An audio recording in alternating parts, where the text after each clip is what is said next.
লোকসভা নির্বাচনে বনগাঁ কেন্দ্রের তৃণমূল কংগ্রেস প্রার্থী বিশ্বজিৎ দাসের সমর্থনে গয়েশপুর সহ তৃণমূল কংগ্রেসের উদ্যোগে এক বিরাট জনসভার আয়োজন করা হলো। জনসভাটি অনুষ্ঠিত হয় বেদি মোড়ে। উক্ত অনুষ্ঠানে উপস্থিত ছিলেন বনগাঁর প্রাক্তন লোকসভার সাংসদ তথা বর্তমান রাজ্যসভার সাংসদ মমতা বালা ঠাকুর ও রানাঘাট দক্ষিণের তৃণমূল কংগ্রেসের সভাপতি ও গয়েশপুর তৃণমূল কংগ্রেসের কনভেনর সুকান্ত চ্যাটার্জি, সহ সভাপতি মানিক দে। প্রধান অতিথি হিসেবে উপস্থিত ছিলেন নবনিযুক্ত লোকসভার প্রার্থী তৃণমূল কংগ্রেসের বিশ্বজিৎ দাস। তিনি সাংবাদিকদের মুখোমুখি হয়ে জানিয়েছেন, এদিনের এই জনসভা থেকে প্রমাণ করে দিচ্ছে যে ভোট হয়ে গেছে। এত দেরি করে নির্বাচন না করে আজকেই নির্বাচনের ফলাফল পেয়ে গেলাম। তৃণমূল কংগ্রেস শুধু বনগাঁতেই নয়, বরং রাজ্যের সর্বত্র জয়লাভ করবে।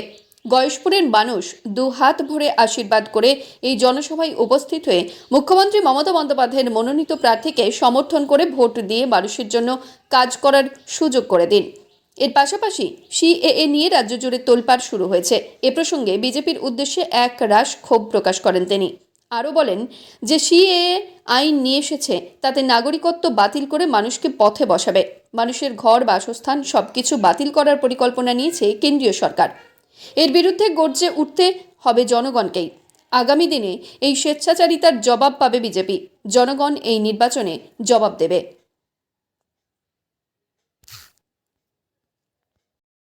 বন্দে মাতরম। তৃণমূল কংগ্রেস জিন্দাবাদ। ভারতবর্ষের জননেত্রী মমতা বন্দ্যোপাধ্যায় জিন্দাবাদ। বাংলার জননেতা অভিষেক বন্দ্যোপাধ্যায় প্রিয় ঘরের ছেলে বিশ্বজিৎ দাস মহাশয়কে উত্তরীয় এবং ফুলের তোড়া দিয়ে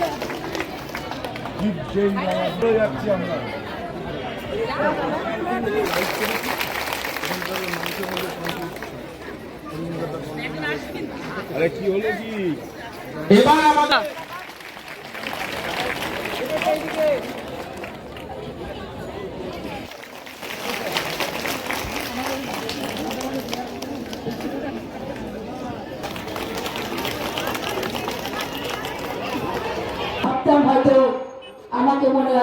সাথে এই ধরনের পদক্ষেপ নেবেন না।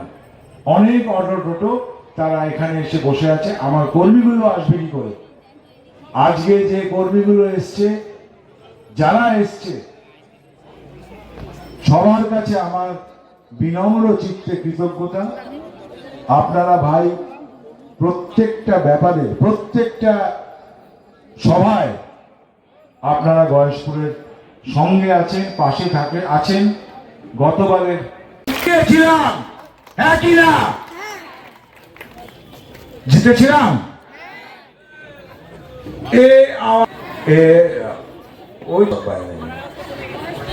আমার গালাটা সব কমে গেছে, কিন্তু প্রতিবাদ করতে হবে ভাই, পথে নামতে হবে। এই মমতাদি প্রত্যেকটা জায়গায় দেখবেন ছুটে ছুটে যাচ্ছে। সে প্রথম বিরোধিতা করেছে আমাদের মুখ্যমন্ত্রীর সঙ্গে দাঁড়িয়ে। এখানে বাংলাদেশি মানুষ বেশি। যে কালা আইন করেছে সেটা আমরা মানছি না, মানব না। মানব? কারা কারা মানবেন? নোটিশ এসছে, আমি নিয়ে আসছি। নিজের দরজা জানলা বন্ধ করে রাখবেন। যেদিন আপনার ঘরে ঘন্টা বাজবে সেদিন কিন্তু পাশের বাড়ির লোক বেরোবে না। আগে থেকেই আমাদের ঝাঁপিয়ে পড়তে হবে। আমরা দুজন সংসদকে পেয়েছি।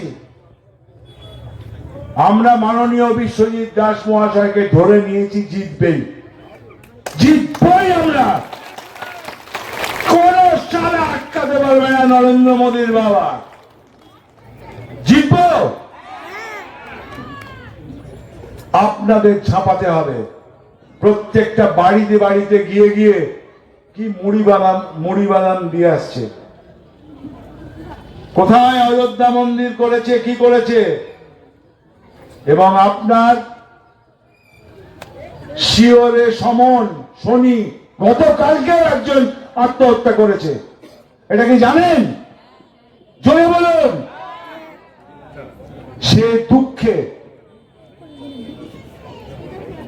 সে নানান কষ্ট মনে নিয়ে যে আমি কি করব, তার জন্য এখানে। কেউ ভাববেন না ও আমার তো আছে, এদের যে চিন্তা ভাবনা কাউকে ছাড়বে না। আমি আমার বক্তব্য দীর্ঘায়িত করব না, আমি একটু অপেক্ষা করছিলাম আর কয়েকটা ওয়ার্ড এসে যে লড়াই, যে আজকে আন্দোলন করছে যাদের জন্য, যে একটা নাগরিক যারা যারা উপালনা দিচ্ছে তারা যেন বিতাড়িত না হয়, তারা যেন ডিটেনশন ক্যাম্প হাসপাতালের মতো তৈরি না হয়, সেই জন্য আজকে লড়াই করছি। আর মাননীয় মুখ্যমন্ত্রী মমতা বন্দ্যোপাধ্যায় বারবার করে বলছে আপনাদের যে আমার শরীরে এক ফোঁটা রক্ত থাকতে আমি আমার এই পশ্চিমবাংলার একটা মানুষকে আমি বেনাগরিক হতে দেব না, দেব না, দেব না।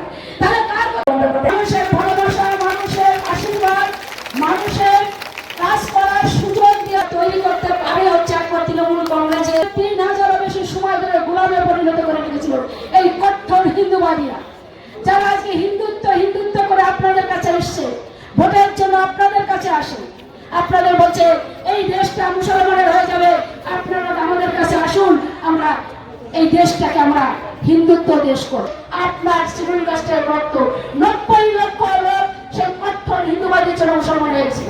বছর ধরে আমাদের তিক্ত অভিজ্ঞতা, আমাদের পাশ্চিত্যর মধ্যে দিয়ে আগামী 20শে মে বিশ্বজিৎ দাসকে লক্ষ লক্ষ ভোটে জেতানোর শপথ আমাদের আজকের এই সবার মধ্যে দিয়ে নিতে হবে। পশ্চিম বাংলার মাটিতে দাঁড়িয়ে 2021 সাল বিজেপির নেতারা বাংলায় এসেছিল, বলেছিল আপনি বার 200 পার। বাংলার মানুষ দুগালে দুটো থাপ্পড় দিয়ে 77-এ দাঁড় করিয়ে দিয়েছিল। আর এই 24-এর লোকসভা বাংলার বুকে যে সিএ চালু করেছে, সারা বাংলা গজরে উঠেছে। সিএ নাগরিকত্ব দিয়ে সিএ নয়, নাগরিকত্ব কেড়ে নিয়ে সিএ। তাই 42টা লোকসভার আসন তৃণমূল কংগ্রেস জিততে চলেছে। ইডি আর সিবিআই দিয়ে ভারতবর্ষের রাজনীতিতে নরেন্দ্র মোদী ক্ষমতায় ফিরতে চাইছে। পরিচিতি লাভ ছিল। আমার বাড়িতে কেউ রাজনীতি করেনি। আমার বাবা জাহাজে চাকরি করতেন, বাইরে বাইরেই বেশি থাকতেন। আমি বাড়ির বড় ছেলে। তো 93 সালে নিয়ে আসবার পরে আমি 98 সালে দিদির সঙ্গে থাকি এবং সেবারও পঞ্চায়েতে আমি জয়ী হই এবং আঞ্চলিক সভাপতির দায়িত্ব পালন করি। 2003 সাল তৎকালীন ওখানে হারমাত বাহিনীর একজন প্রধান ছিলেন সিপিএম এর। প্রশাসন স্বাভাবিক কারণে তখন সিপিএম এর মধ্য গগন বামফ্রন্ট সরকার, আমার সঙ্গে তার প্রতিদ্বন্দ্বী হয় এবং আপনাদের সকলের আশীর্বাদ নিয়ে তাকে বিপুল ভোটে পরাজিত করে আমি আবার ওই পঞ্চায়েত দখলে যাই, পঞ্চায়েত পাই এবং 2004 সাল থেকে আমি ব্লকের সভাপতি দায়িত্ব পালন করি।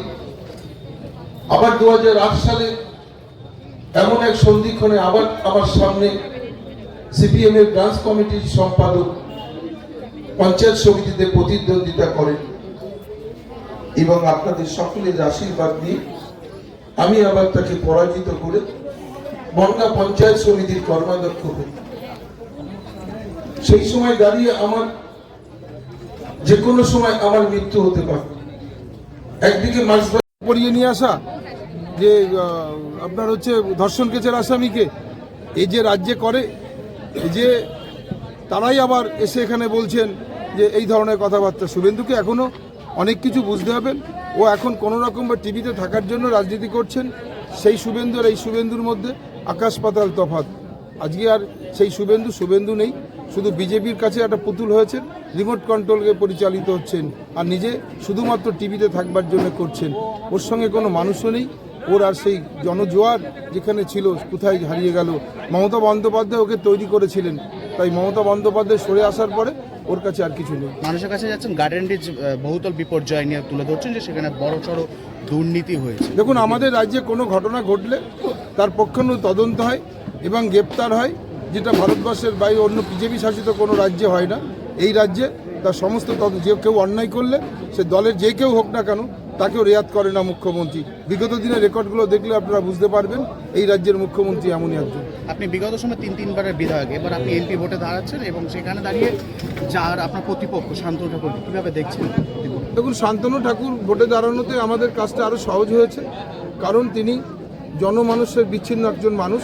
তার উন্নয়নে বছরে 5 কোটি টাকা 5 কোটি করে বছরে 25 কোটি টাকা তিনি কোথায় রেখেছেন কেউ জানে না। এই গয়েশপুর এলাকায় ঘুরেছি, কেউ বলতে পারবে না যে এমপির কোনো উন্নয়ন আমরা চোখে দেখেছি। এই টাকা তিনি কোথায় রেখেছেন আগামী দিন গয়েশপুরের মানুষরা জানতে চাইছে। বিশ্বজিৎ শেষ একটা প্রশ্ন, গঙ্গা ভাঙা সব থেকে বড় একটা সমস্যা। আপনি যেখানে এখন বর্তমানে প্রার্থী, আপনার এখানে সেখানে চাদুরিয়া বলা যেতে পারে।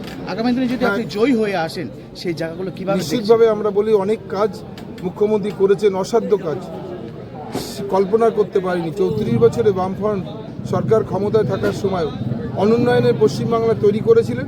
11 সালের পর থেকে মমতা বন্দ্যোপাধ্যায় সারা ভারতবর্ষের মধ্যে একটা উন্নতর পশ্চিমবাংলা তিনি উপহার দিয়েছেন এবং যেটুকু কাজ বাকি আছে ওদের সাংসদরা পারতেন না, ওদের বিধায়করা তাদের আর্থিক অনুকূল্য দিয়ে কাজটা শুরু করতে পারতেন না।